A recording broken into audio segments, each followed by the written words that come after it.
Mga kapuso, idinulog na po namin sa Manila Traffic and Parking Bureau ang problema sa parking sa labas ng North Cemetery na ibinalita namin kahapon. Ilan kasi nating kababayan doon pinagkakakitaan ng buhos ng mga tao tuwing undas. Narito po ang special report. Taon-taon, problema ng mga motoristang bibisita dito sa Manila North Cemetery ang parking. Bawal kasing ipasok sa loob ng sementeryo ang mga sasakyan, kasama na pati mga motor at bisikleta. Si Mang Raul nagpahatid na lang sa kakilala para di na problemahin ang parking.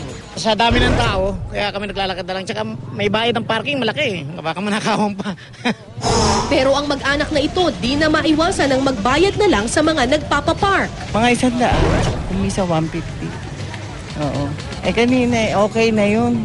Kasi hindi ka na pwede lumakad kamukha nung araw. Tapos binigyan ko na lang yung babae. Kasi nagagalit sila pag hindi ka, pag hindi binigyan.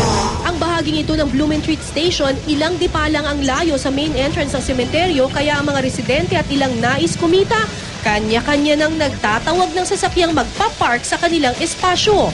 Nagsimula raw noon sa pa-20-20 barya ang singil nila sa motorista. Pero ngayon, hanggang 150 pesos na ito kada 2 oras. Si Aling Ellen, kumita pa raw ng 800 pesos. Malaki-laki, mga 150 kung medyo matagal-tagal. Sideline po, kasi wala naman trabaho. Taon-taon po. Lahat kami dito.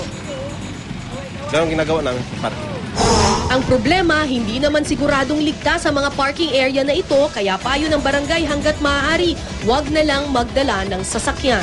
Ang number 1 talagang problema rito, pag every All Saints Day, yung parking. Yan ang number 1 problema rito. Kasi nga, hindi naman lahat pwede nilang parking sa second road.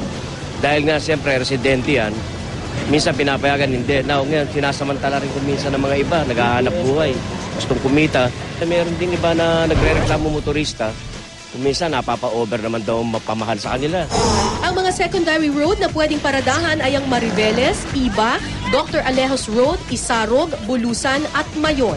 Para sa akin, ang pinakamagandang solusyon niyan, pagmitingan din ng bawat punong barangay, kasama mga kakagawads, kasama yung mga traffic, kung sino man yung mga participants sa All Saints Day, pag-usapan nila and then mag-focus sila this time sa problema ng parking.